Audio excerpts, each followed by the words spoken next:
This is Monster Train. As you can see, we are at Cov 25, which I believe I unlocked last time. I messed around with this a good bit off stream actually, and did a bunch of the expert challenges. It's pretty fun, but I'm still not terribly great at this game, especially at Cov 25. I think I only have like one Cov 25 win. I had a request come in basically for me to play as this particular champion, who I think is kind of hard to win with, but I'm sure there's some tricks to it. Basically, he's not actually a morsel, but he is eaten every turn, as though he were a morsel. The only difference is that you can't do certain things to him, like you can't use that rail spike card, for example, because he's not considered a morsel. Nevertheless, he'll trigger things like the gorge abilities and whatnot, and there's a few different paths for him, just like any other champion. As far as my second clan, it's kind of hard to decide what I want to do here. Melting Remnant seems like it would be okay. I gotta tell you, like this new, with this sort of new downloadable content that they added, the second version of Melting Remnant is just so much better, in my opinion, because you can reform, you know, over and over and over, which is just a lot of fun. You know, you start with a ton of these reform random unit cards. It's really, really strong, it seems like. Anyway, I think I'm gonna go with Awoken as my secondary clan, and the reason for that is I would really like to I think I'd really like to try to get some lifesteal on these fellas here, and then, you know, if I can get the guys that get HP that have some kind of benefit when they gain HP, then that'll be pretty good, pretty fun run. Tone says he thinks the second version of Melting Remnant is more fun. Agreed. I think better is irrelevant.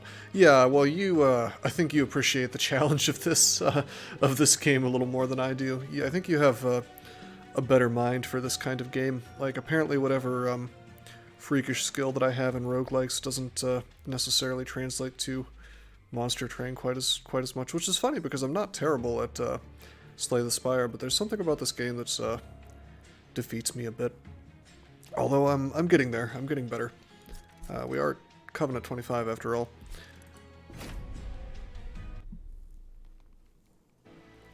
Alrighty, so I'm already pretty happy with what we've started with. Massive amounts of lifesteal. Not enough random traps to mess me up, yeah.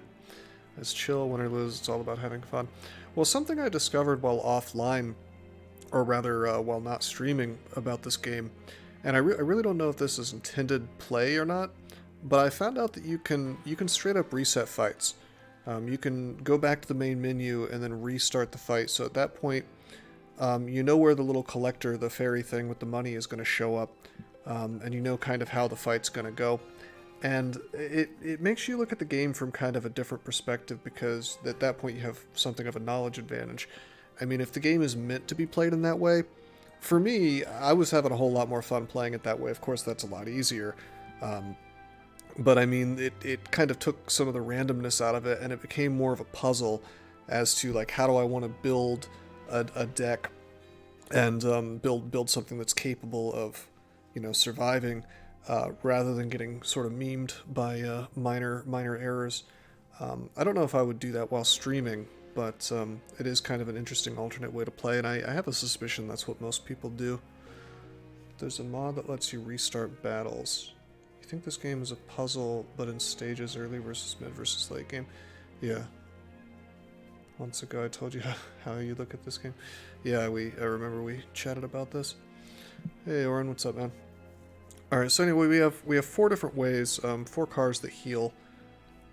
So that tells me I really want to go for Awoken banners even more than I was already planning on doing. Also, if I want to, well, we'll see what champion we get offered.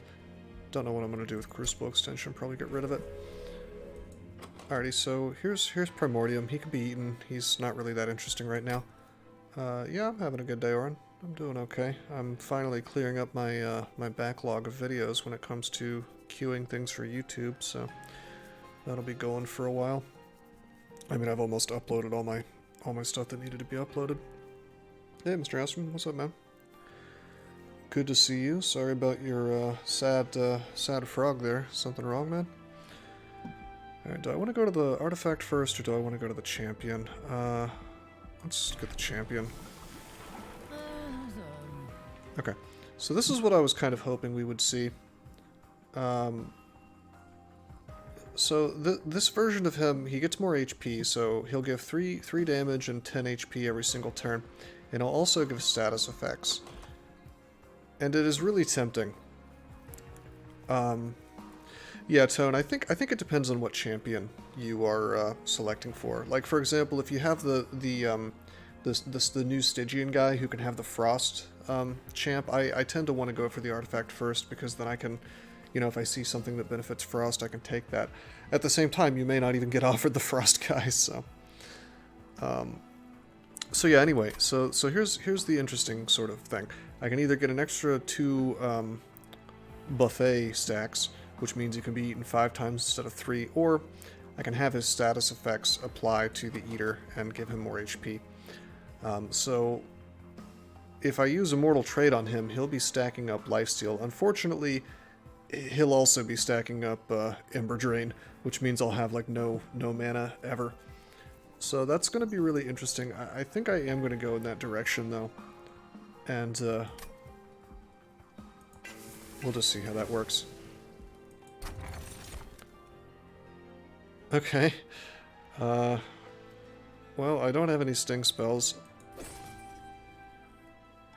Buffet 5 takes up 2 pips for 2 more turns is what I'd be worried about.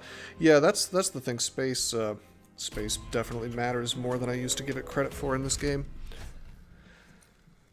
By the way, this is actually a really good, now that I think about it, this is a great artifact for this combo, because I can make Primordium enter with the lifesteal. You know, so even if I don't use Immortal Trait, I'm already getting value out of the status effects thing. Alrighty, so aggressive amulet, non-boss units get +4 damage. I think... Well, let's... Hold up. I think we can do this. These guys will be doing 6 damage. I will have situations where the stewards could be one-shotted, but not for long, because they'll be getting, you know, HP from Primordium, so I think I can afford to do this. And I'll get a unit draft, which is really important, because again, I want to get, well, hold on, what's our Seraph? Temper the strength of your units. Yeah, I could go for either the Spikes guy or the buff guy. Honestly, I think I want the Spikes guy, because right now I have no way to deal with backline except for Glimmer. Alrighty. So what I'm going to do is I am going to... Yeah, I'm going to put my guys here. This is a bigger spot. I cast him first, so he has the lifesteal. We put this guy here. Oh, wait. This works a little differently than I thought it did. I was thinking of a different item. I thought only my first guy got lifesteal. This is even better than I thought it was. All of my dudes enter with lifesteal. There's a different artifact that makes your first unit every turn start with a damage shield or something. Anyway, let's plink. I think it's worth it. Okay, that could have screwed me over. That's kind of the downside of this faction and this champion, I mean, because that does 1 damage twice to 2 different things, or the same thing, or it's all totally random, basically. So if I had gotten unlucky, it could have double tapped the Disciple, but it didn't, and I'm very happy about that. We're going to go ahead and pop this on this guy, because putting that upgrade on him, which, by the way, is one of the reasons why I went for the Root Seeds version of Awoken rather than healing. If I buff him and his attack power now goes to the Steward repeatedly. Okay, here we go. I'm probably gonna have to Glimmer here. I guess I could... Yeah, I should Glimmer here. Because the reasoning is that if I plink down here... I was thinking we could maybe get 2 kills here, and we didn't. Each thing we kill, we get a morsel out of it. Alrighty, I think that we are going to have to accept that we're going to be eating a little bit of pyre damage here. That's just kind of unfortunate, but it is what it is. I'm really tempted to use both of my immortal trades right now. We're going to have essentially an unkillable train steward, but we are going to be sucking down an awful lot of pyre damage throughout this fight. I don't really see another way of fixing this fight, though. I think that no matter what we do, we're not going to be able to kill this stuff, so I'm going to do this. Think you die if you can't kill the 9-1? I don't think so. Oh god, maybe I do. 6, 12. Then another 6, so 18. No, we don't die. We come close to dying.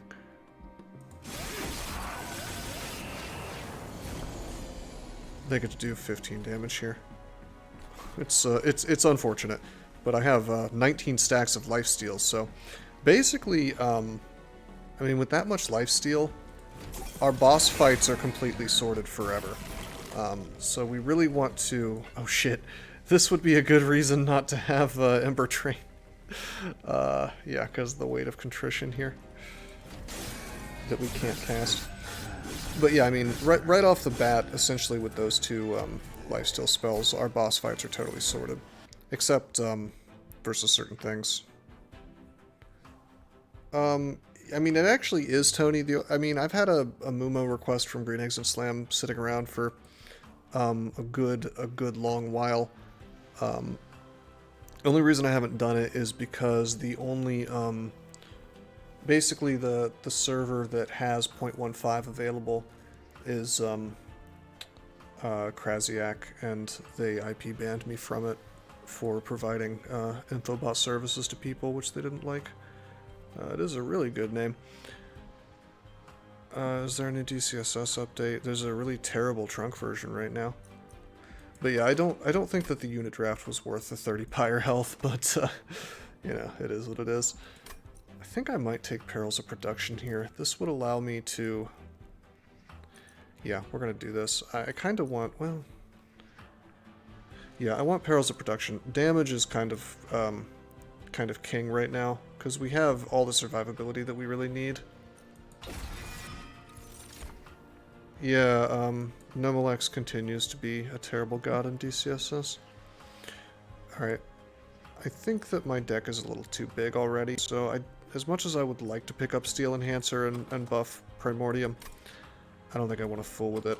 I am sort of tempted to take the Sting, I suppose. Since it only slows me down the turn that I get it, you know? And it pays for itself in terms of draw. Yeah, Sting counts, I guess. Nem isn't a god anymore in my heart. Oh, actually, wait a minute, Tone, I have wonderful news, and by wonderful I mean terrible. I just remembered, they nerfed Nemelex further. They actually nerfed Nemelex even more since you quit. Because they decided that getting quick power on any god is unacceptable and unbalanced, which I suppose was true on Gozag, where you could get a free potion petition that was quite strong. But in my mind, getting a deck really quickly with Nemelex, for those of you who don't know, I'm talking about a roguelike called Dungeon Crawl Stone Soup. Basically, like, you don't get a deck any more quickly, and that was, to me, that was like the whole reason to take Nemelex, is to quickly get a piece of power, you know. Anyway, Husk Hermit.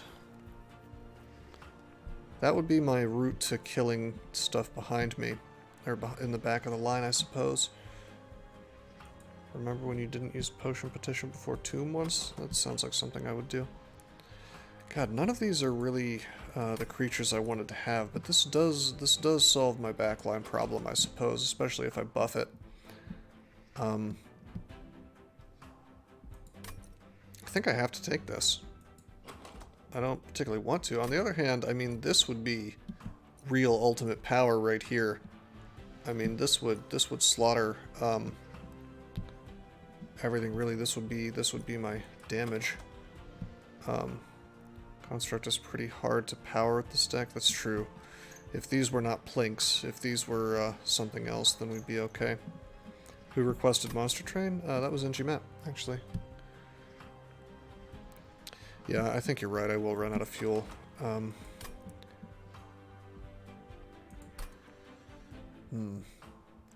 Well, luckily our Awoken banner is in the same place as the Merchant of Steel. I'm going to take the Husk Hermit to solve the backline forever. I think that's the right choice. With the backline solved, I think we still go over here, because we kind of need to buff his damage, maybe with an upgrade. So let's get some information first. Don't care about Eternal Stone. I could Battle Stone that guy, I suppose. I don't really care about Shield Stone. Oh. You know, I would have preferred the Shattered Shell over the Husk Hermit. This is just awkward. Huh.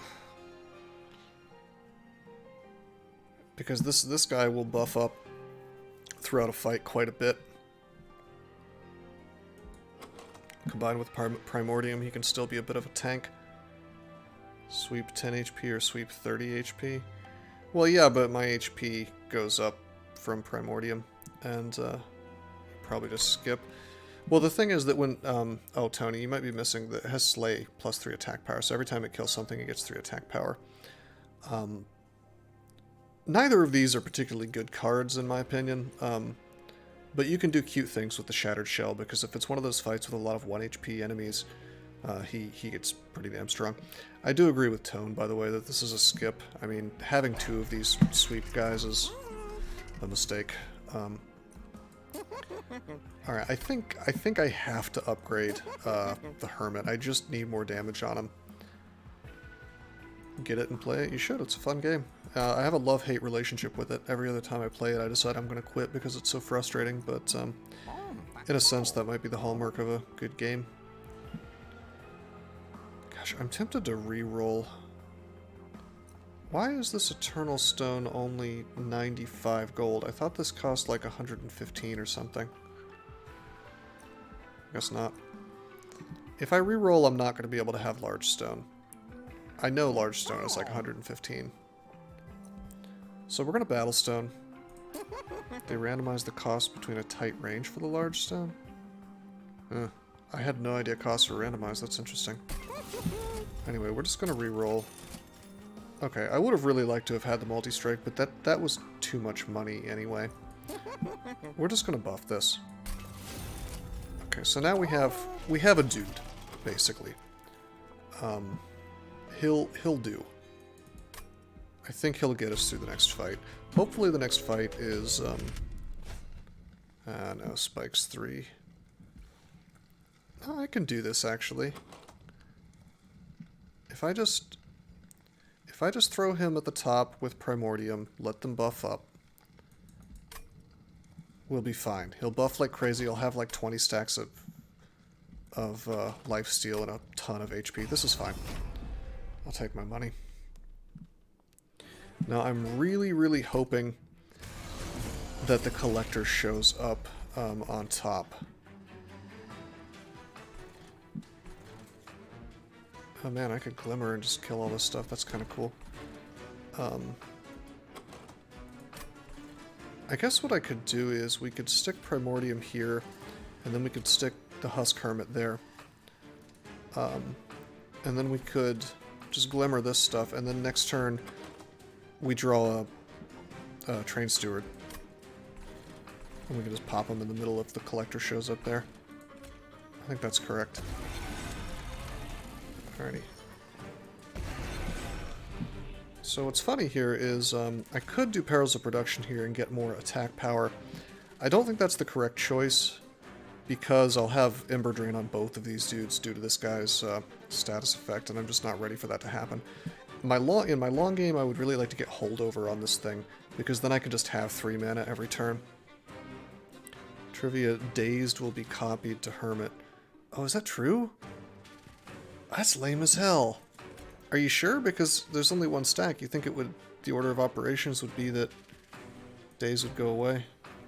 Anyway, we'll buff this, and we'll Glimmer here. Okay, the Collector ended up showing up there. That's fine. Interesting. Well, I certainly want to Root Seeds. Do I want to Extension? Because if I do that here, eventually I could Plink and throw some morsels up here. But I think I'd rather just take this stuff out and save myself some damage. Hey, look at me, I have so many morsels. We'll just put a Steward down up here, I guess.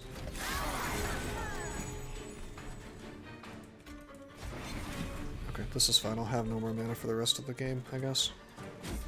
The rest of the battle. This should be good enough to win.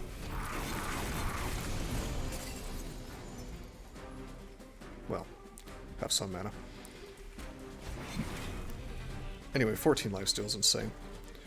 Would I be willing to do a Mumo offline? Yeah, the only reason I haven't done that is because, also, it's fine to be off topic, that doesn't bother me. I'm sure that bothers some streamers, but I'm not one of them. Yeah, I just have to set up a VM, is all. And if you do Q1, it's funny, I'll have to do like 2 different attempts because I have to do Green X and Slam, but, yeah, no, I mean, I would do it. I don't know when I would do it. I just, basically, I no longer trust the crawl devs as far as I can throw them. So I wouldn't want to run the code on any of my actual machines. But yeah, that would be fine. Alright, let's see. These guys are going to haste right up to the top, which was kind of means that I made a mistake by putting a guy here and buffing him, but it should be fine. This guy has sweep. He hits for 6. Let's just put this here. We have a little tank for our bro here now. He'll block 1 damage from the Conduit Infiltrator. Crawl was a blast while it lasted. Absolutely. Yeah, so as you can see, we're brutalizing this dude. Turns out that having 43 attack power and 70 HP and 14 stacks of lifesteal is really good. Really, really good, in fact. Alrighty, both of these things are kind of backline removal. It would be sort of nice, I guess, to have another source of morsels, but I don't think that's the way this deck is going. I can't rely on this Hermit for the rest of the game, though. He's just not... I mean, he's good, but he's not good enough. I think the way this is going, what's probably going to happen is I am probably going to go for the capacity upgrade later. That'll give me 2, 4, 6 on 1. Well, I don't know. Okay, I'm going to have to rethink this. Hermit probably goes on bottom with Primordium in some of these big fights. Then we have another row, ideally with somebody who's buffing up from healing. Maybe that's how we should do it. Yeah, I'll have to think about this. In any event, I don't think we take any of these. I think those guys are kind of moot with the Hermit around. I do think maybe we take the Prism. Well, this is interesting. This is really interesting. Razor Sharp Edge could be kind of cute on Primordium. Make him into a 13-8. I'd have to draw it during the first 3 turns, though, which is kind of goofy. Although I guess even if I find it later, it'd be cool. I find it's a lot better when I have multi-attack on somebody, which I don't. And my deck is already kind of big, so I'm sort of tempted to skip this. By the way, I should look at the map. Whoops. Alrighty, so we get Concealed Caverns either way. We got a Hell Vent. I suppose I could I could copy the guy. That'd be kind of cute, I suppose. Yeah, I probably will. I probably will do that just to see what the Umbra banner is. And then, for lack of a better thing, copy the Husk Hermit. Because what am I gonna do? Am I really gonna wanna? I mean, the Pyro Remains would be nice, I suppose, but it's only 20 HP. I'd rather just not take damage. I have nothing to upgrade from the Merchant of Steel. Anyway, that doesn't really help me decide if I want to take Razor Sharp Edge or not. We seem to be doing okay on damage for now.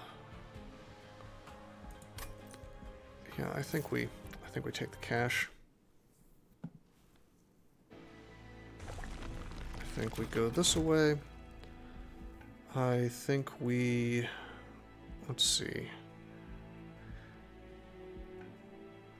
Probably take the banner first, because the caverns could be something where we want to upgrade. All right, I see a morsel maker. This is really cute because if I have a 5-stack or a five slot row, I could have Primordium, I could have Husk Hermit, and then I could have morsel maker in the back. Not really a huge fan of morsel maker if I'm being honest, but this is a way we can now we now have a supply of morsels, basically. Oh. Well, okay then.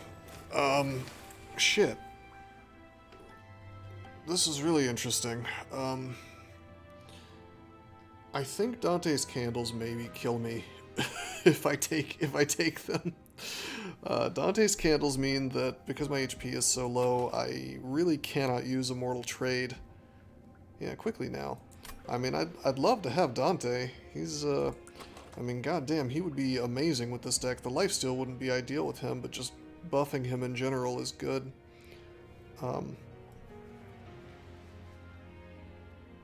Sticking him, I guess, behind the Husk Hermit could be kind of cool, or simply, popping him on top, like behind a Morsel Maker, or in front. When hasn't he gotten me killed? That's a good question, NG-Man. I do think I actually die more often when I try to get Dante than he helps me. The candles just kind of get in the way. But yeah, in particular, if I don't have holdover on Perils of Production, I think these junk up the deck too much. Yeah, I don't think I can take him. I think we're gonna have to tell Dante to go pound sand, so to speak. Understood, though I imagine you'll regret that decision, he says. Going down the track.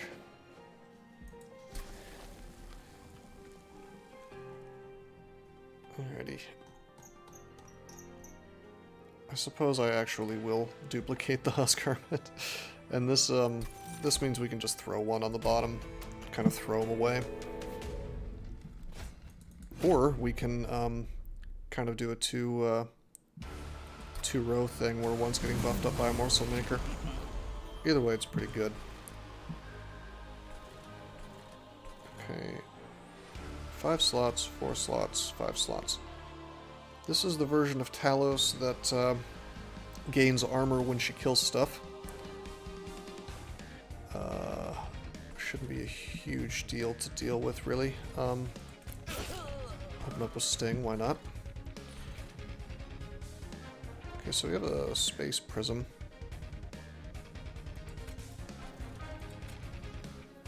I think, because these guys are raging, I think we will just put our dudes up here. What's kind of interesting is if I wanted to, I could Space Prism here. We would have 6 slots. I could put my other Husk Hermit up here, and we could just have a huge-ass row. And we could even use... gosh, we could even use Crucible Extension and get the Morsel Maker up there. Kind of like that.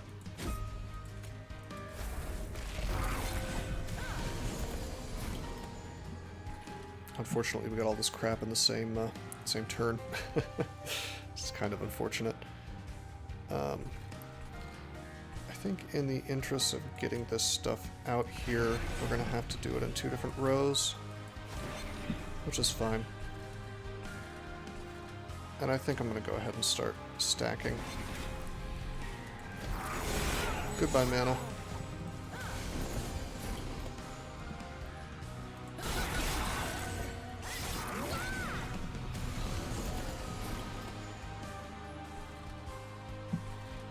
Okay, so this has 14 stacks of lifesteal.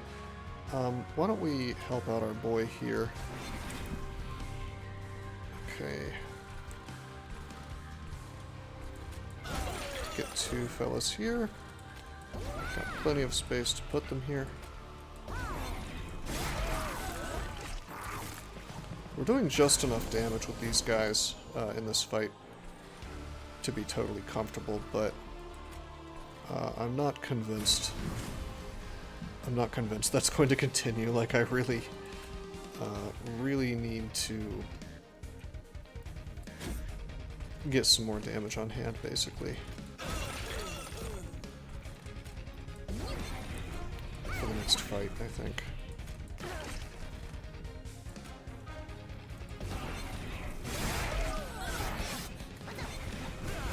But this one we're going to have an easy time finishing this up, I think.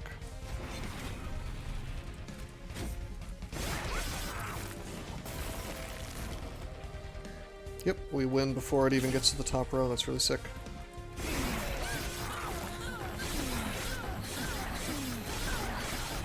I mean, we had like 14 stacks of lifesteal left. Maybe I'm overthinking this.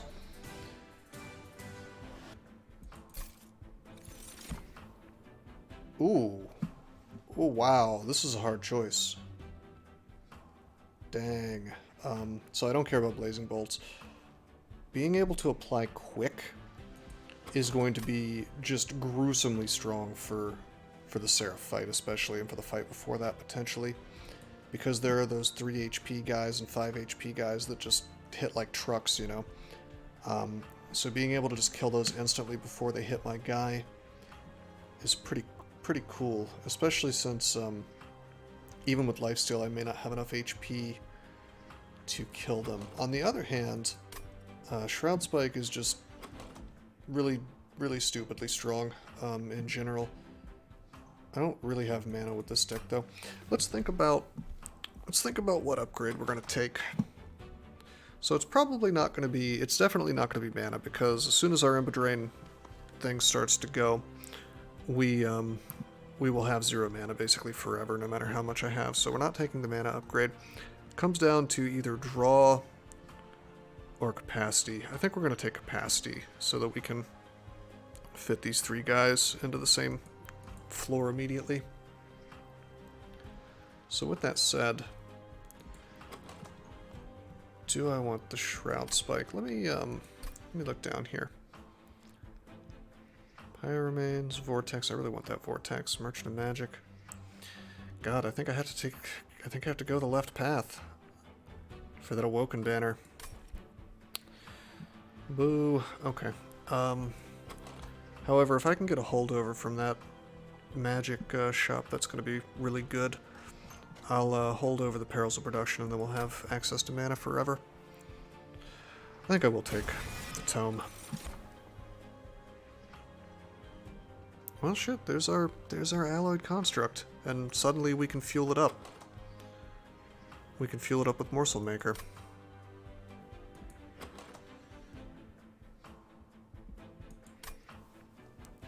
I think we have to take it. That's our path to damage. Yeah. Can't look a gift horse in the mouth, really. That kind of makes me want to take mana, actually. As goofy as it sounds, just because,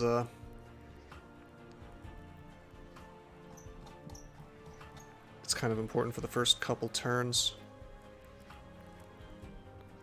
Got a 2 mana creature here, 2 mana creature here. If I get both of these guys in the first turn... Shit. If I get both of these guys in the first turn, I won't be able to cast them both. And I think that's possible. Alright, I'm taking mana. I said I wouldn't, but I think that means I have to. We still go over here. Take the money. Look at the Merchant of Magic. I see a stack stone, which would be incredibly goofy. But also incredibly powerful, so I'll probably do that. Let's see what this is.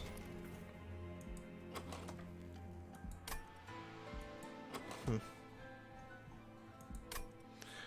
don't think so. This looks like a skip.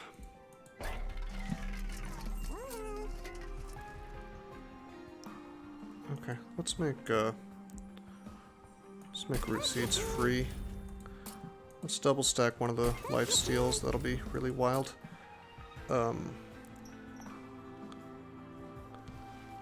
Why don't we go ahead and make the plink consume and have 20 extra. Sadly, we didn't get the holdover, which is really, really unfortunate. I think I am gonna take the cost down on the immortal trade, so we have a double stacked immortal trade, which is really, really cool. Okay, plus 10 magic power and the glimmer. And I don't think I'm gonna permafrost anything. I mean, maybe. No. I almost want to permafrost the Wildwood Tome, just so we can have it at the exact right time, but I don't think so. Save my money. Alrighty, as for level 2, we can give him damage shield, which will get applied to our thing. What's permafrost? Permafrost means that it, at the end of the turn, it doesn't discard, it just stays in your hand. But I prefer holdover on certain things, because what holdover does is when you cast it, it comes back the next turn. So my big meme that I wanted to do was to put holdover on Perils of Production, so it didn't matter how much Ember Drain I have, it's draining my mana, but I don't care because I'm gaining 3 mana every time I cast it. Kind of an alternate way of having mana every turn. Do I care about damage shield if I have so much lifesteal? I'm gonna say probably not. Yeah, I'm gonna say probably not. I think more than anything we need the attack power, so we're gonna do that. Hopefully I don't come to regret that.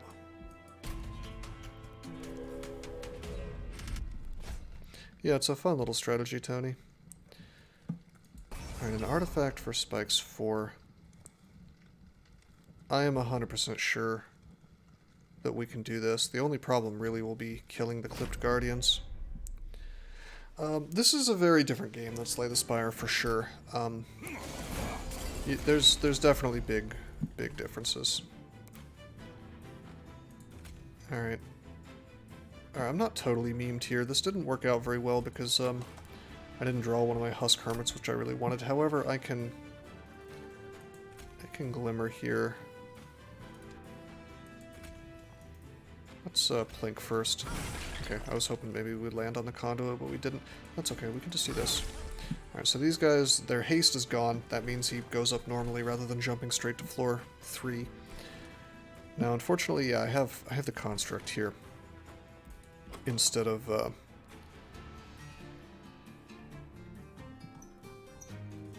Husk Hermit, so I could just put Primordium and the construct there. He really needs his fuel is the problem. Cannot really immortal trade now.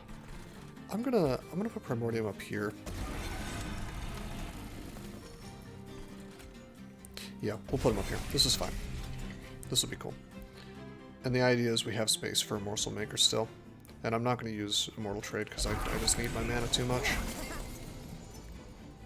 Oh, there's my Morsel Maker.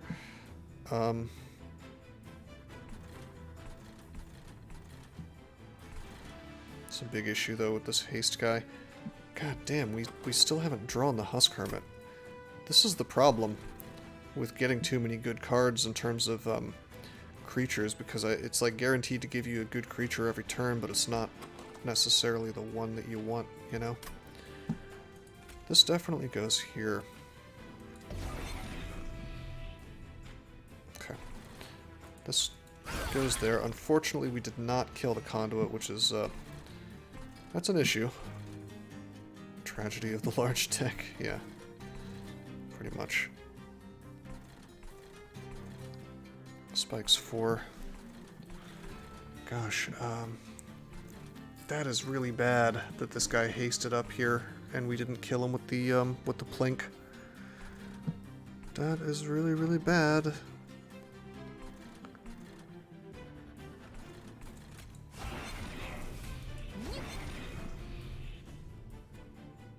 Take this guy down to 50 HP. It's not enough. Okay, that takes him down to 40 HP. Okay, that's good enough. We can kill him in one hit with the Alloyed Construct.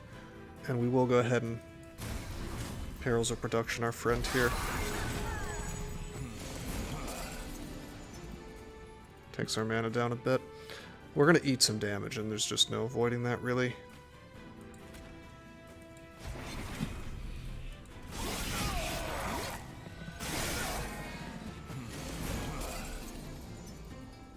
But, as you can see, we now crush this stuff.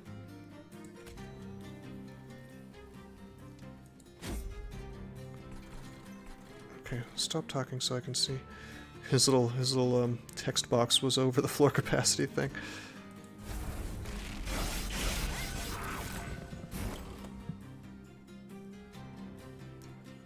Oh man, that guy's not dead. I might take a mulligan on this fight. I bet you that we could do this fight differently. So check this out.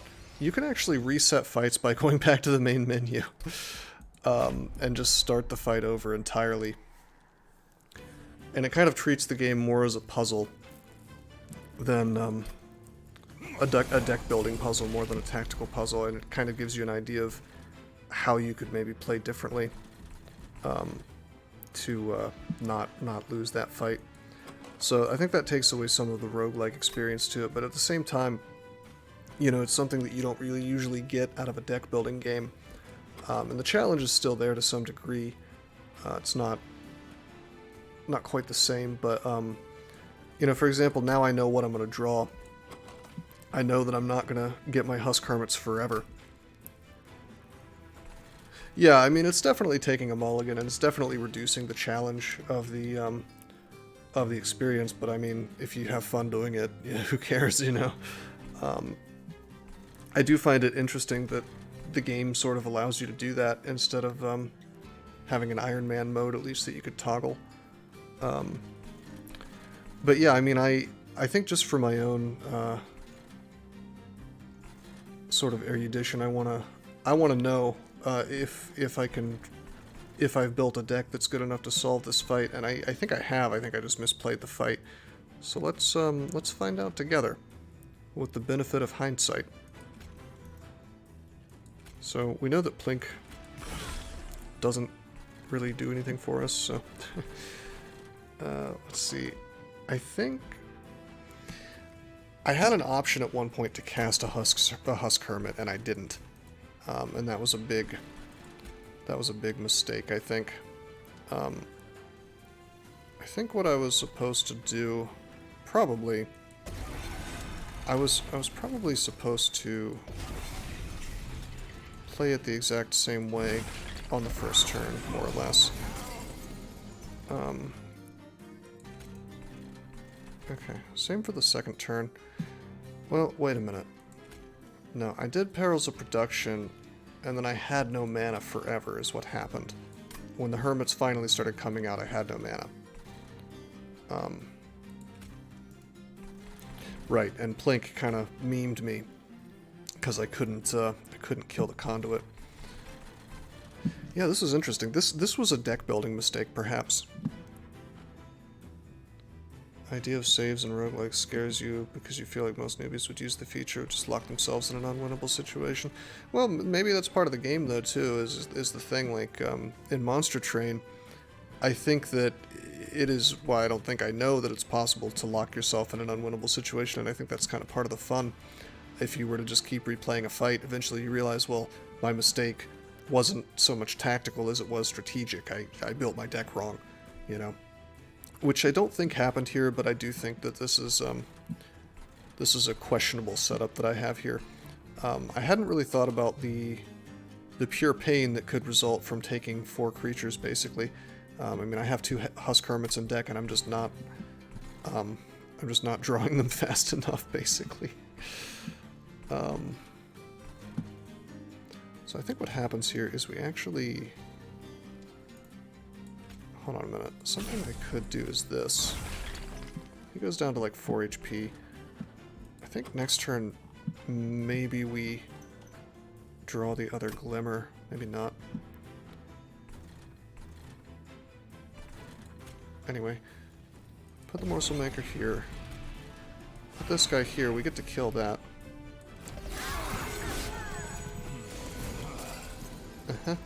We did draw the other glimmer. Alrighty. And you kind of get an idea of how things are meant to be played, so to speak. I mean, I know that the game is not... It's not like it's made custom for you or anything, but you built your deck, and you'll get an idea after playing the same fight a couple of times, you know, as to how it is that you were meant to do it. If there was indeed a way. Let's buff up this fella. He has the multi-strike. Yeah, look how much better this is. Taking out the haste. That was 100% the that was the secret. Okay, I have a Wildwood Tome here. I could well, I don't think I need to do it to these guys really. I think it's probably more important for me to just buff this guy since he's the boss killer, you know. I was gonna say I didn't think these guys could win this fight down here. Just keep buffing our friend. I will give myself an extra turn. Oh wait, I don't give myself an extra turn because of the lifesteal stack. Gets used up anyway.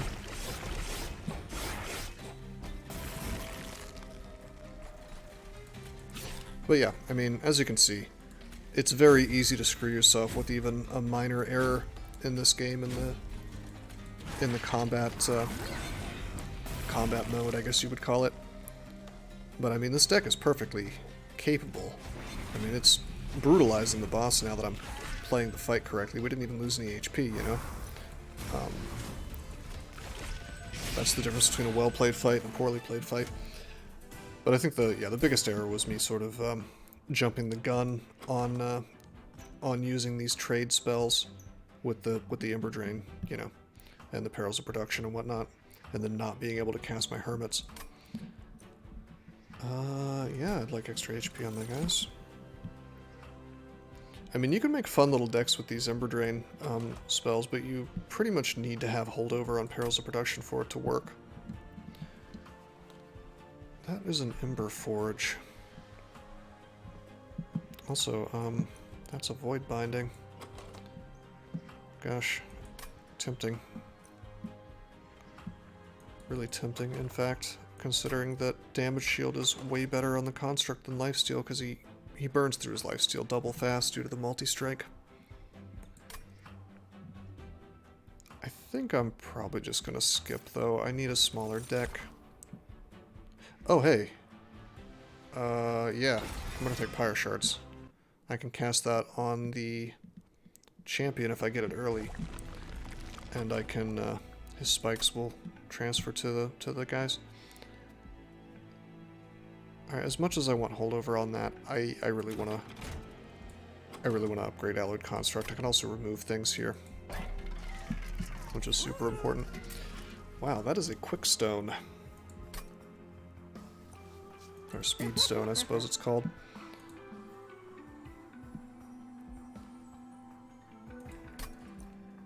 I guess it'd save HP, but at the same time we're almost certainly healing with lifesteal, so I don't think it's necessary. I think we're just gonna take... I'm just gonna buff the attack power and reroll. Hell yeah, large stone. Worth. Okay, that's what I was hoping for. This is good. Okay, we got a bad event. I'm really not a fan of this crap. I can either buff the power of my attack power of my Pyre or heal my Pyre, but as we've seen, my deck is very junky, and drawing this, I'm just not really going to have a good time when I draw that in a hand where I'd really like to have other things. So, we're just going to leave that behind, and we're going to use the Unstable Vortex. And I think we're going to get rid of some of these stewards. Because, boy, we don't need him. I'm not going to upgrade anything, I don't think. Actually, I'll spend a little money and upgrade the Morsel Maker, just for damage. He's in the back, might as well have him doing stuff. Multi-strike. Non-boss enemies get multi-strike.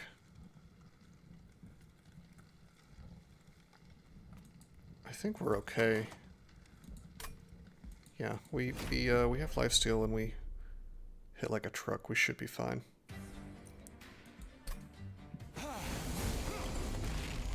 Okay, so these guys enter with stealth, which is fine. We just won't put anything on that bottom row. We'll throw a hermit here. Actually, I can I can just glimmer these guys to death. I think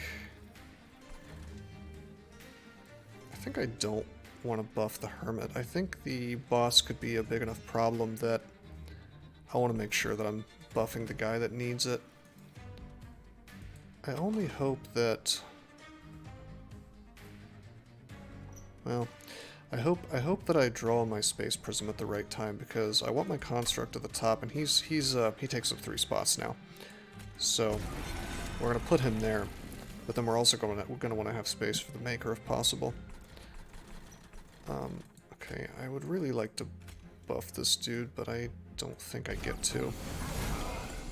By the way, his buffet does not go down if someone else is there. We got memed in the exact way that I expected to get memed, which is to say that there's no space. Boo. Alright, that's okay.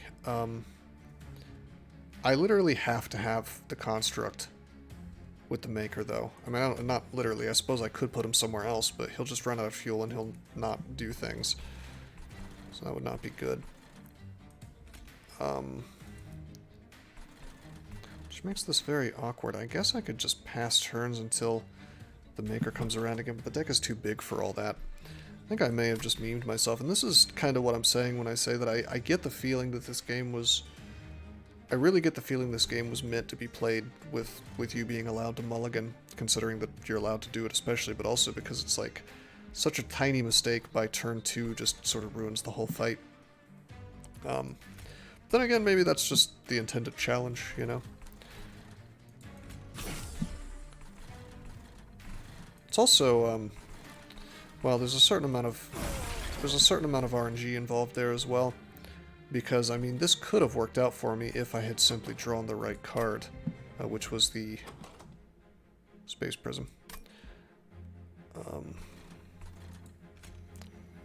I'll get 1 fuel every turn.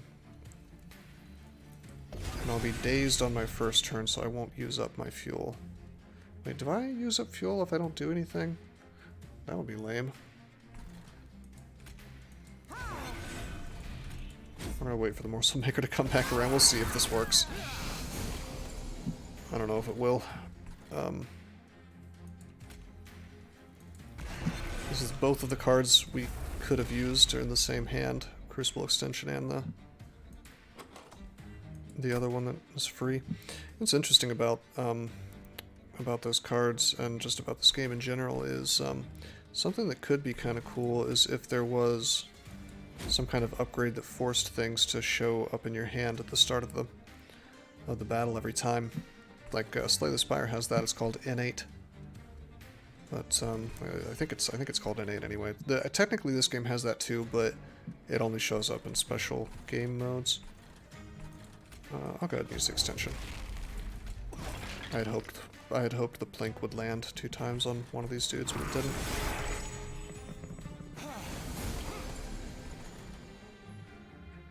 Okay.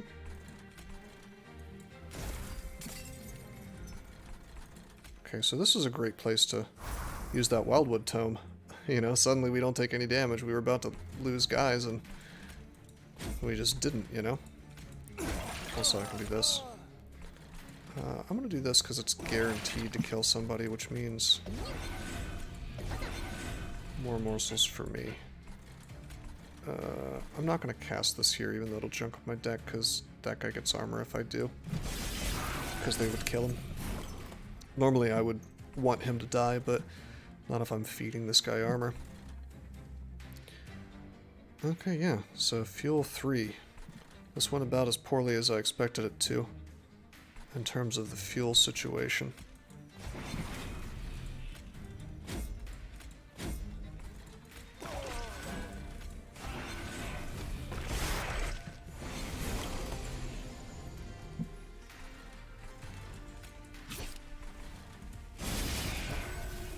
So if I get the Morsel Master right now... Yeah, it's not possible. So like, I almost think that you, to some degree, you almost have to sort of exploratory, do an exploratory sort of run, where you just look and see what happens. By the way, I can do the lifesteal thing here, and I suffer no penalty because Ember Drain doesn't trigger until the combat's over. But yeah, like the game almost seems like it wants me to, you know, to try a run, so to speak, of each battle, and then if it goes poorly, redo it. Keep a running tally of how many times I would have lost, because I know this fight's winnable. Like, if I were to go back to the main menu and go again, we could just crush the fight now that we kind of know what's going to happen. So is that cheating or no, I wonder? I kind of want to, I wonder how accessible the devs of this game are, because I would love to ask them how they're intended, you know, if they intended that or not. Because from a game design perspective, it feels like, to me, it feels like it's intended. Okay, this time we're gonna put these gentlemen here. We're gonna buff him up. At the same time, it's not exactly rocket science that I should have had my maker and the alloyed construct together on this floor, you know.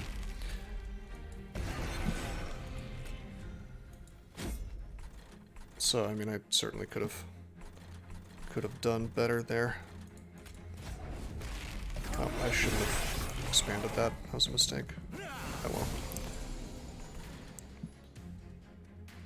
Okay, so we're going to take a little bit of pyre damage, actually a lot. Huh.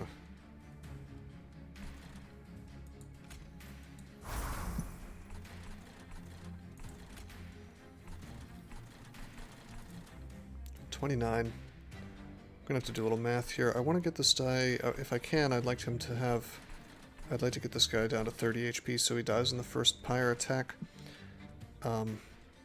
So he'll be at, let's see, 35 minus 9, so 26 HP and then 10 armor, so 36 HP effective. 2, 4, 6.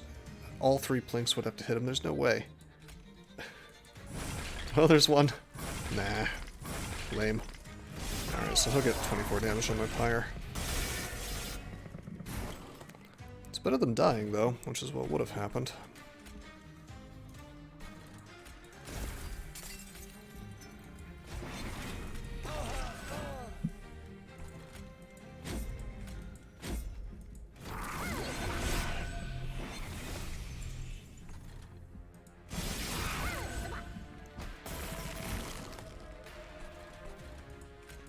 Wow, that's hilarious. I didn't even need the construct to finish this off.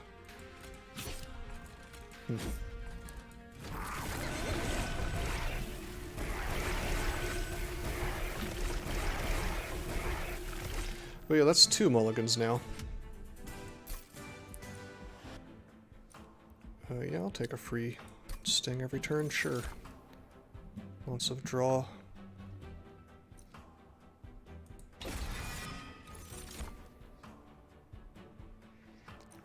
Looks like money.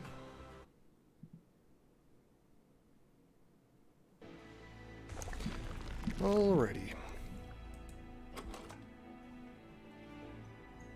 There's nothing really that I'd want to copy.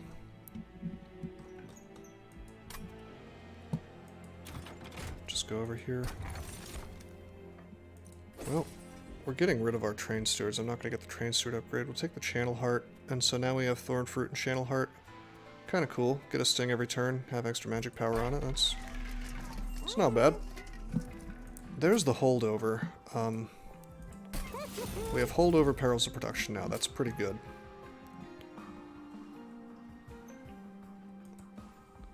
Let's get the consume on this plank. And I will reduce the cost of root seeds again. I think that reducing root seeds to 0 cost is really, really, really good. Oh my god. Okay. Well, that's interesting. I could make the alloyed construct.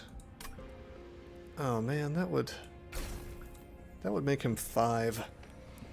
I mean, he'd be really big, and that'd be cool, but the problem is that he wouldn't be able to fit a morsel maker with him until I'm able to increase capacity, so there are situations where that's very bad. He'd be a big boy, though. Quite the chungus. On the other hand, we could just make him really tiny, which might be cuter, because then I can just fit everything in the same the same floor of the train. What a weird situation. It's the strangest event choice I think I've had to make. It's honestly tempting to make one of the hermits really big, and then just have him clean up business on the bottom floor or whatever.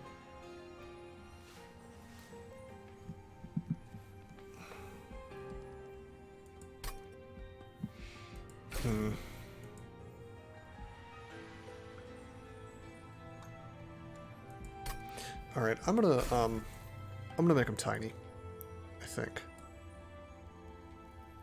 The husk hermits go behind him. Even with the lifesteal, let's see.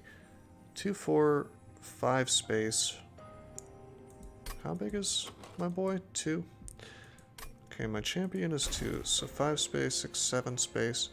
Even with the lifesteal taking off double due to multi-strike, this guy's tanking for a really long time with all those stacks of lifesteal.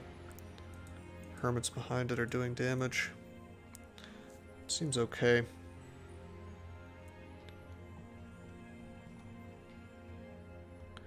No, that's not going to work because we actually need the morsel maker as well. That'd be 8 slots.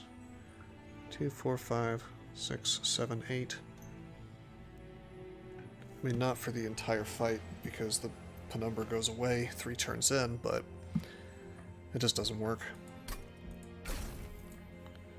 If I make this guy huge right now, he is completely useless for the next fight. Which is bad, considering the upcoming fight is one of the mini bosses. I'm just gonna make a hermit big, it's fine.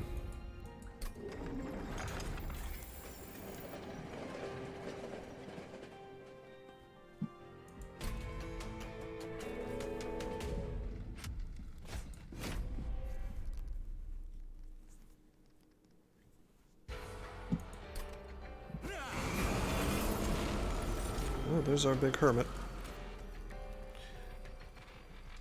And yeah, I think I'll just throw him down there.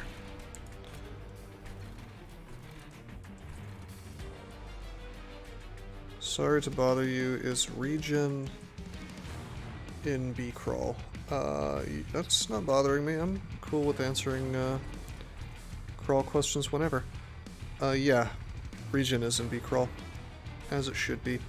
Alright, I don't want to put Primordium here because it'll give him dazed. On the other hand, it's only going to be 1 stack. That'll go away. The thing is that this is 3 more floor capacity, and this is this has 1 less. I need space for my multi-strike guy. What I will do is I'll go ahead and put spikes on this dude, and this just kind of gives me a turn to buff him. It's really cool, actually. Just sting the boss. I'm not going to kill any of these guys because they buff up when their friends die. I'm also not going to cast the steward because it's going to take up space.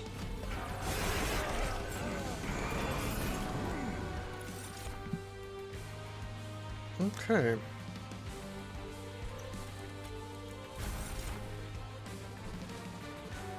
Don't know if I can handle Trunk without reaching. What, are you gonna request like a 15 rune or something? I mean, I don't need, I don't really need or really use regen all that often outside of extended in DCSS, although I probably should. Depends on how much I stream. I'm really trying to be on the ball about streaming more. I will admit I haven't been keeping a very regular schedule lately. Alright, so I really want to have my Mosa Maker out. I've been memed again with no, with not the card that I wanted, you know, at the right time. Something I think I do want to do is I might want to... If I Wildwood Tome here, that'd be kind of cool. We have 4 mana to work with. I keep thinking, where's the thief? Forgetting that bosses don't have it. Yeah, this guy. Yeah, he doesn't have Collector. Well, thank you, Versaire. I appreciate you saying that. Oh, this guy's got, Incant. Whoops. That's alright.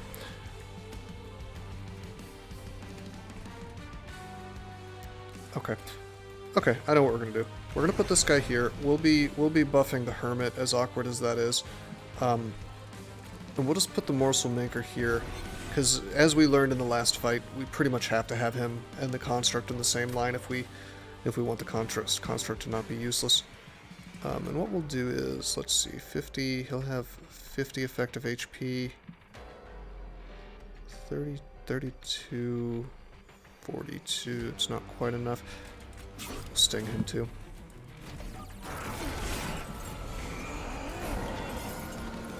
And now he dies, cool. Construct goes here. Okay, I think our mana is about to go away. I can... Yeah, I'll... Hold up. What is this? Dazed? Okay. I gotta watch out for these Dark Shards, because the other one makes all my stuff cost more if I cast a spell on this floor, and he alternates between the two each turn. Alrighty, I'm gonna focus on buffing my friend up here, since he's my main source of damage. We can go ahead and set up Immortal Trades, I suppose. In fact, you know what? Screw it. Let's do that. We'll never have mana again, and that's okay. Because I'm going to have so much lifesteal, it's not even funny. Also, eventually I'm gonna... Hey, there's my Perils of Production. Just kidding, we have mana forever.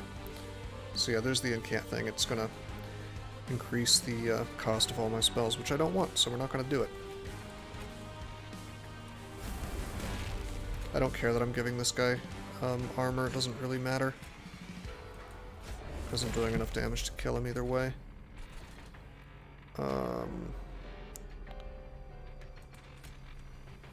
This is sort of interesting. I would really like to Root Seeds this to get more damage.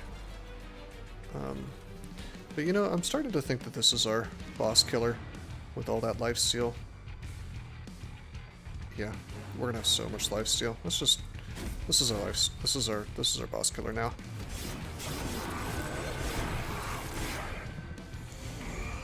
He'll be able to survive for not exactly infinity turns, but quite a few. Let's I don't really need to use stings here because he's just going to gain his mana back.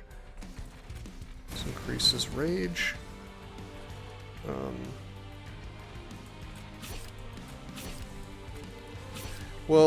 I did see a video where a guy was able to, he created a deck that was capable of beating Infinity Seraphs, and the way he did this was, first of all, he had it was this wacky combo where he...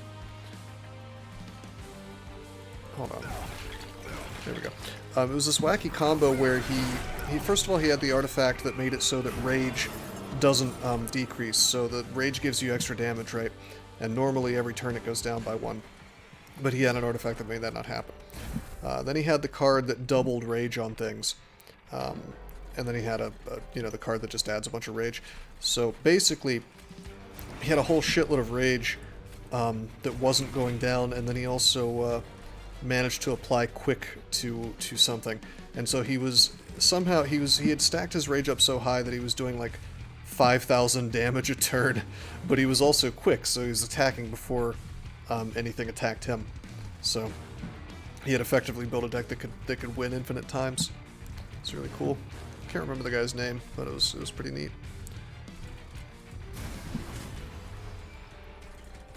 Okay, this is you know what? I'm not going to increase the cost of my things. I am going to use a bunch of stings just to get the draw, basically. Here's a little trick, by the way. I have no more things in my inventory, right? Or no more spells in my hand, so the incant doesn't matter. It doesn't increase the cost of anything.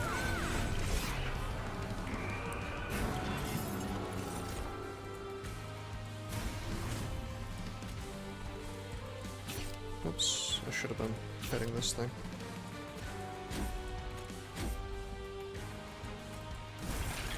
This is fine. That is fine. 2x block and 2x strength on the same color Inspire was a smart decision, both Ironclad. Yeah, you can, I mean, the thing about Slay the Spire is it's really wacky. There are just so many more wacky things that are possible. And I think there's benefits and detriments to that kind of game design. I think at the end of the day, these are just very different games. I mean, this number feels like numbers are bigger just because, well, they are, you know. It feels like there's more going on in this game, but at the same time, Slay the Spire lets you... Slay the Spire is a little more giving when it comes to allowing you to break the game, you know. So yeah, as expected, my Omega lifesteal build here is working pretty well.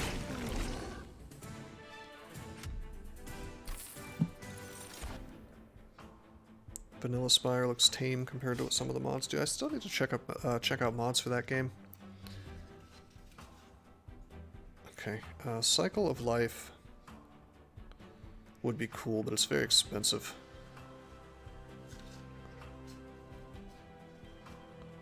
If I could stick this, if I could start casting that at the early in the fight on Primordium, that extra HP and the spikes could be kind of cool.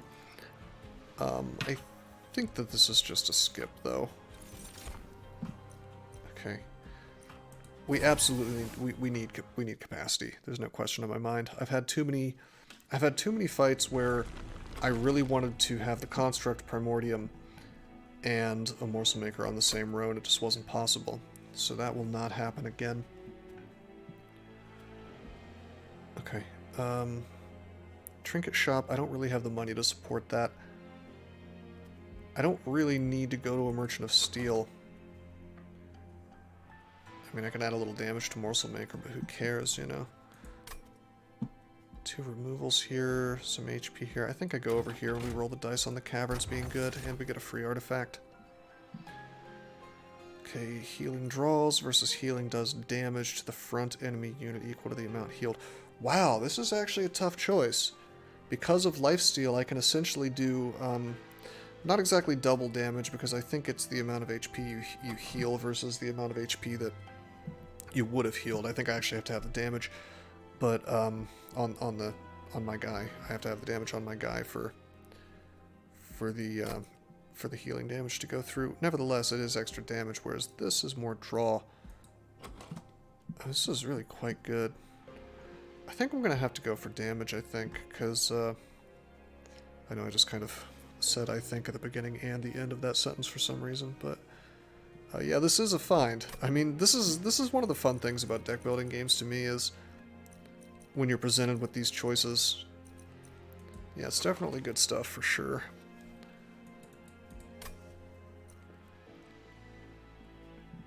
Wait a minute, this happens more than once per turn. Oh yeah, big time, big time. Holy shit, are you kidding me? We're going to keep a close... I'm going to turn the speed down to normal, and we're going to watch what happens, because I am real curious. Because if I have lifesteal and that actually doubles my damage, even though my HP is full or close to full, or not, you know, you know, not lacking in, 50 points, but I still get the 50 points worth of damage. That's going to be wild and crazy. I don't know. I mean, I'm pretty sure that's not how it works, but we're going to find out. It's going to be cool either way. It's going to be extra cool if it works that way, though. Yeah. Oh, it'll be overpowered as hell. Alright, let's go to the concealed caverns. I'm just going to take the gift of gratitude. I don't want the petty theft in my inventory.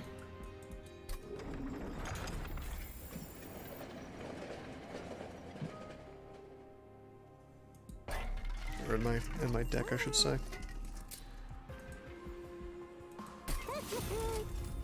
Probably should have battlestoned him rather than might stone, but whatever. Okay, our third upgrade for Primordium. Either he gains more attack power, or we take that upgrade that we bypassed before with the damage shield 2.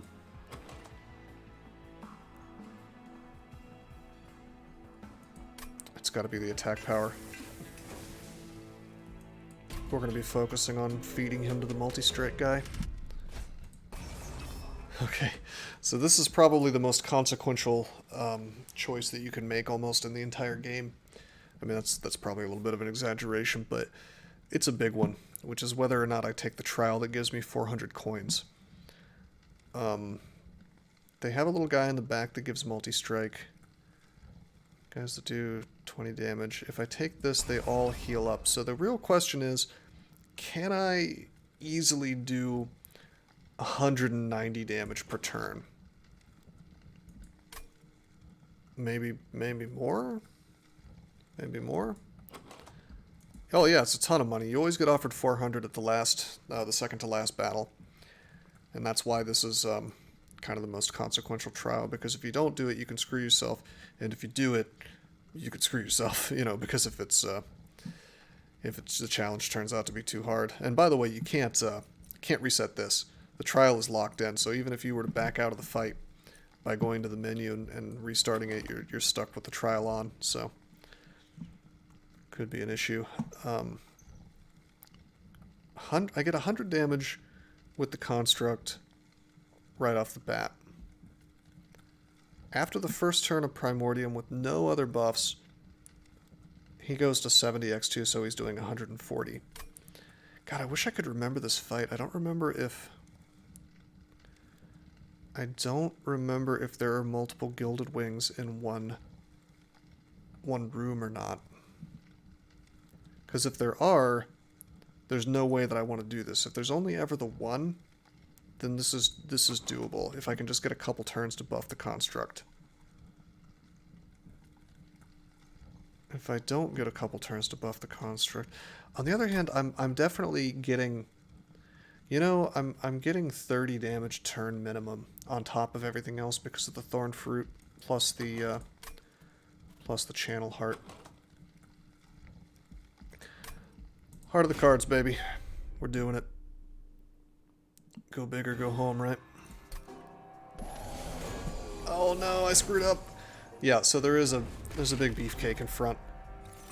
That's a problem. I might not be able to win this fight now.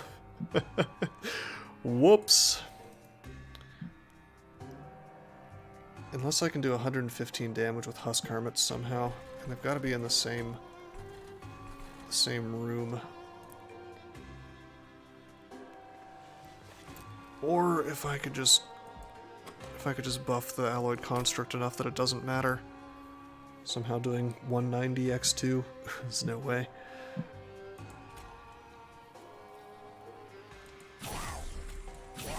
Yeah, all this stuff is going to heal. Oh, wait a minute. No, the armor will go down. The armor will not heal. So this is not as bad as I'm making it out to be, really. Okay. Yeah, that's not bad. I can just put Husk Hermit in the middle here.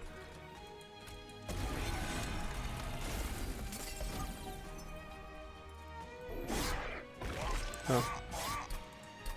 Let's turn this up.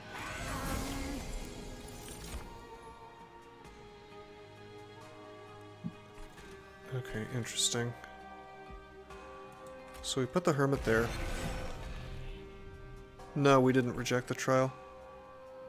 We went for the madman play, and the game will perhaps punish me for it. We'll find out.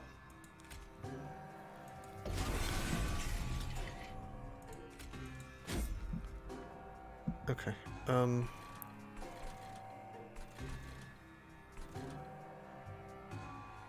this is kind of interesting. I'm probably gonna sting right here. I'd like to,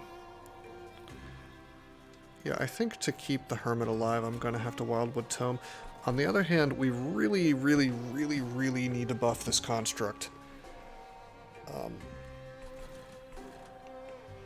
But I'm pretty sure another one of these big fat steel wings is coming, and we're gonna want to do damage to him, and if Husk Hermit is dead, we can't do that, can we? Let's see, this guy's gonna have 190 HP. I'm gonna be doing 72x2, a little over 140 plus 22 from Primordium himself. Yeah, I think we do this. Save myself a little bit of damage. Forget the Wildwood Tome. I think we have to root seeds. I suppose I could Immortal Trade, but then if I don't happen to draw, if I don't happen to draw perils, then that's extremely bad. So whatever. And we did not draw perils. Alright. We can kill this dude. This is good enough. Certainly we're gonna put a Morsel Maker here. We have 2 more mana to work with. If I don't sting this guy, we kill him some other way. You forgot the brackets make Streamlabs mad. Yeah, I don't know why it does that. I see that what you actually wrote was big risk, big reward, ... and then /whale, like HTML. It probably thinks that you're trying to spam or something. All right, let's do a Glimmer here, I think. Still didn't save him. This Wilt Wings is just doing too much damage. I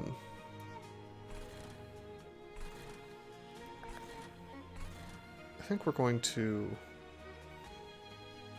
By the way, this guy has lifesteal on him. The fact that this thing is not dying tells me that Priory's Cloak unfortunately doesn't work the way that I would like it to. Because otherwise we would be doing like 714, like 300 damage to this guy just with the Alloyed Construct alone. But that's okay because it's still a very, very powerful artifact, I think, for the setup that we have here. It means that I'm doing an extra, like, 10 damage to him based on the damage he's doing to me, rather than, you know, an extra 200 some. It's more like a monster tower. Yeah, that is kind of curious. Why is the train so tall? It's like a moving building, really. Alright, I'm just gonna do this. Oh, I'm still dead. That's okay. We don't need this Hermit.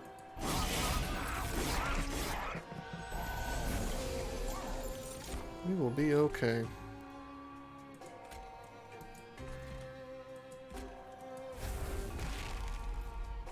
Although I kind of want to Immortal Trade at this point.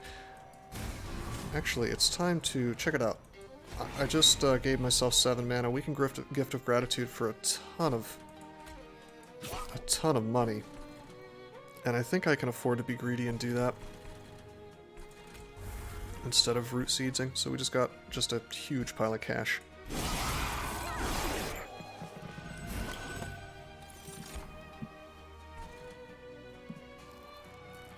Go all out? Hell yeah. Alright.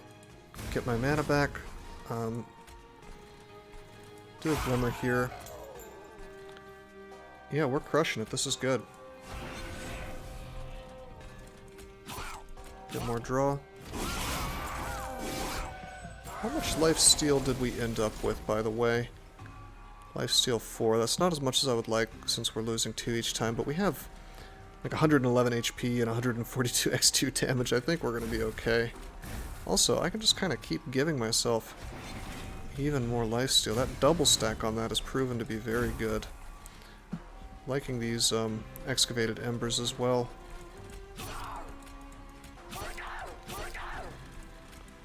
Something I love about Monster Train, and I guess this is kind of true of any deck building game, is I really enjoy the progression of powers, so to speak. Where you start out and you're just some scrub, and by the end of it you're doing these you know, wild and crazy things. Upgrade, upgrade. This looks about right.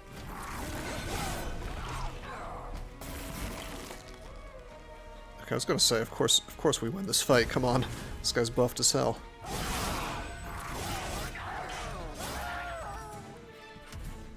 Priory's Cloak doing some work in that fight, by the way. Not too much, but it's noticeable. Okay, I don't think I'm going to bother with Prism Retrieval. I hate these cards because you have to draw them at the right time, really, for them to be ideal. We are rich. Yeah, we really are rich as hell, man. Seven mana Gratitude. Oh boy. You can get some value out of that. That's kind of the exact scenario I was thinking of when I picked that card. I was hoping it would line up properly. You don't really want the pickpocket stealthy thing unless you find it really early and also need backline removal. But especially if you can generate mana, you want to take the Gratitude, in my opinion. Wildwood Custodian. You know what? Normally I would take the Custodian. I'm not going to do it because we eventually get enough stings that we're drawing 10 every turn no matter what we do, so it's fine. Alright. With 1,000 gold... God, what would I even duplicate? Would I duplicate anything? Would I duplicate the 8 lifesteal, perhaps? That's kind of cool. Yeah. This also gives us more money. First of all, March to Magic. Oh shit! Oh shit! We could double stack the other Immortal trade. Or we could double stack the Pyre Shards. I think we'd want the Immortal trade. We lifesteal for days, baby.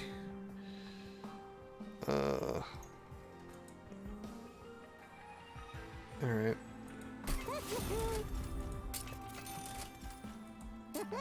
Getting Consume on these things so they get out of my deck so it's smaller.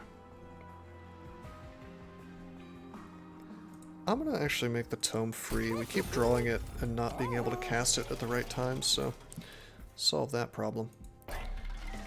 Should have looked at the artifacts before we did anything, but that's okay. Alrighty. None of these are really that interesting, I think. The magic power is cute, but just 3 extra health from Glimmer and 3 extra damage. Well, 6 really extra damage from Plank. I mean, it would have been cool early on, but it's not very good now. I guess it's 3 more damage on each of my stings as well. Proof Firebox, I don't need. Jack Strips is whatever when I can just kill things in the back with Wildwood Tome, you know. I think we just re-roll this. This is weird. I might just take Gnarled Root. No, that's goofy. That's like 240 gold for 4 attack power.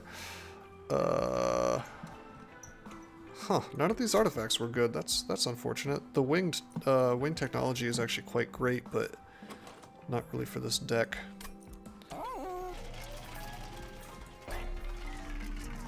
Is there anything that I want to permafrost?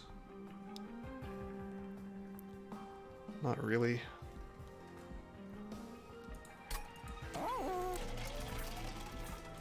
Actually, yeah. If I draw the Tome early enough, it's going to be terrible, so we'll permafrost that, so that can't screw me over. Because we really, really want the Tome so we can kill things in the back line without taking damage on our Hermits. Mo money, mo problems. Man, I tell you, I'm gonna... Damn, dude, I am actually gonna duplicate Immortal trade. And we're just going to be life-stealing for days. And then, honestly, like, while I could put a bunch of stuff in the middle, I think I'm straight up just going to purge cards and make my deck tiny. That feels like the best use of all this money. Yeah, get rid of the, like, the useless little planks.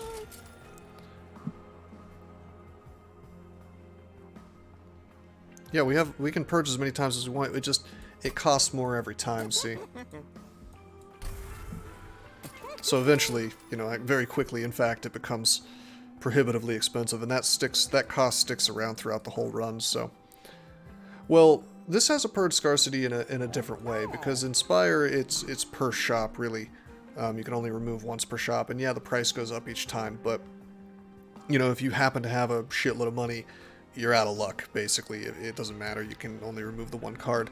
I kind of like it better this way, but this deck, or excuse me, this game has just a really wildly different approach, I think, to deck sizes and the way they impact the game, which is one of the interesting things about it, I think. Alrighty. I should do the hell race at some point, where you race against other people on the internet. I should stream that. Then you start getting into scoring. That was probably worth more than any of the relics. The purging, yeah, I think so. Okay, let's see.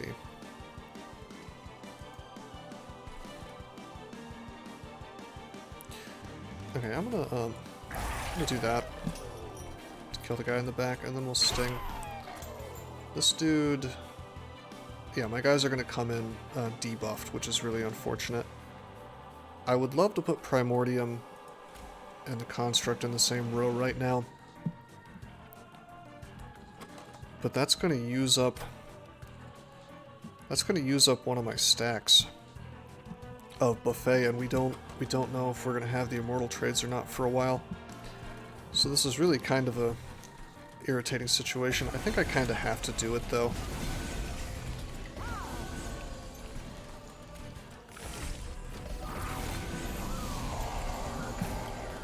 Oh, am I gonna feed sap to this guy? I sure hope not. That would be quite bad. If he feeds his sap stacks due to that being a status. Oh man.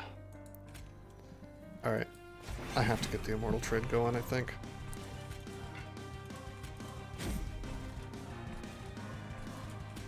Put the Husk Hermit here.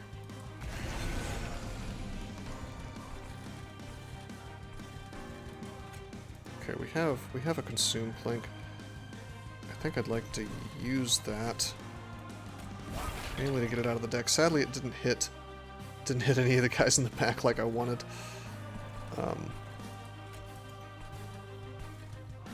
Okay, this guy will die to the Construct, that's fine. Let's go ahead and sting him.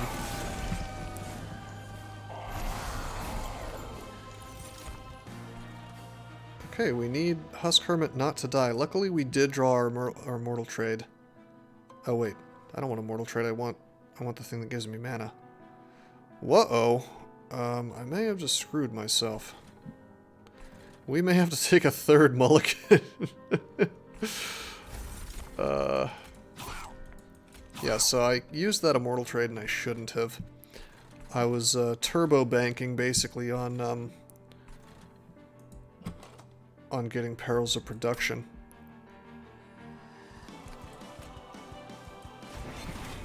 I mean, this way we get an enormous amount of lifesteal. Mulligan I hardly knew again.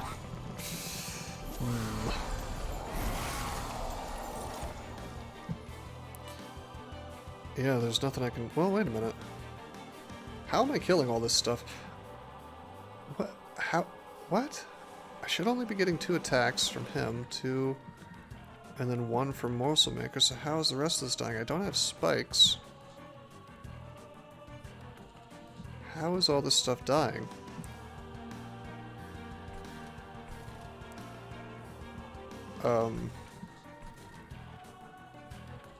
I don't get it.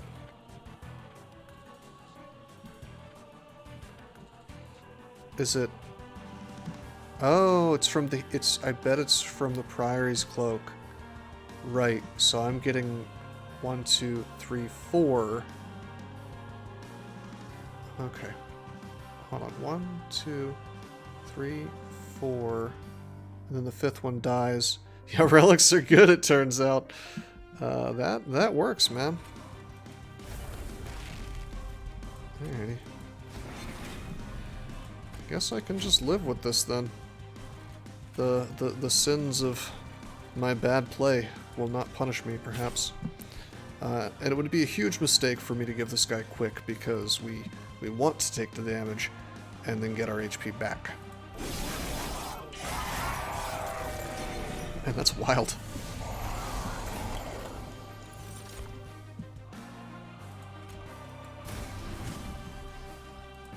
Okay, I would actually like to cast Glimmer here, because one of those things wasn't dying.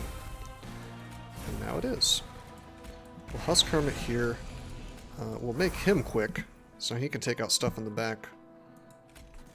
For a moment anyway, before he just dies.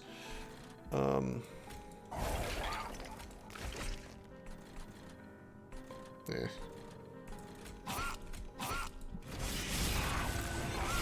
Anyway, we're well set up for fighting the boss itself. I just need to survive to the point where he goes relentless. Starts swinging. We just keep stacking immortal trades here. We have 41 lifesteal, so that's 20 turns with this guy multi-striking.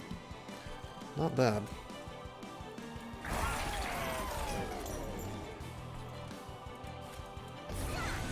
How much fuel do we have? Only 4 fuel. Yeah, we really need to stack up the fuel on him a little more somehow. That's the big problem, is if he doesn't have the fuel to keep attacking, it's an issue. But I should be gaining like 3 fuel this turn and 2 each turn just from the Morsel Maker. And I lose 1 each turn, not from attacking, just from existing, basically. So a net gain of 1 per turn, which is, again, not as much as I would like. Oh wow, this guy actually made it through. That's a problem.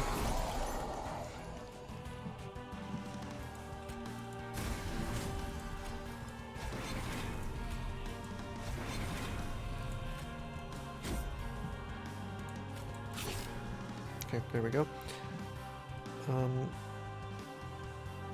Having Pyre Shards on this guy is going to be a game changer. It means that I don't really need this Husk Hermit, who is dying anyway.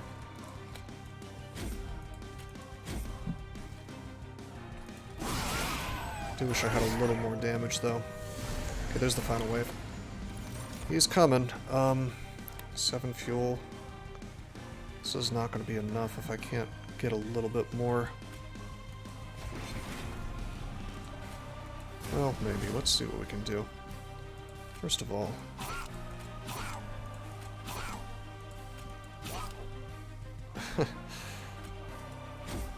Oh, we can't do it. Shit.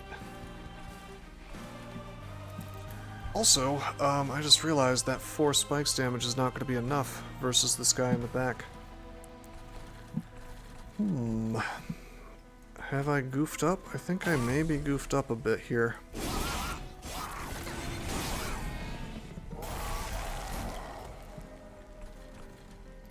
Oh no, we're good. We're good, okay. The question is, are we good versus the boss?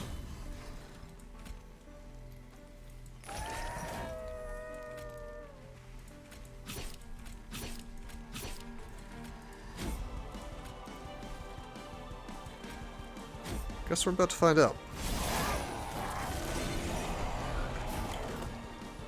Hey, yeah, we are.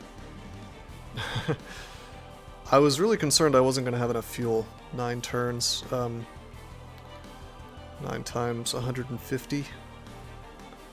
That doesn't really... Oh, it's 9 times 150 times 2. Still, that doesn't quite seem like it should be enough, does it?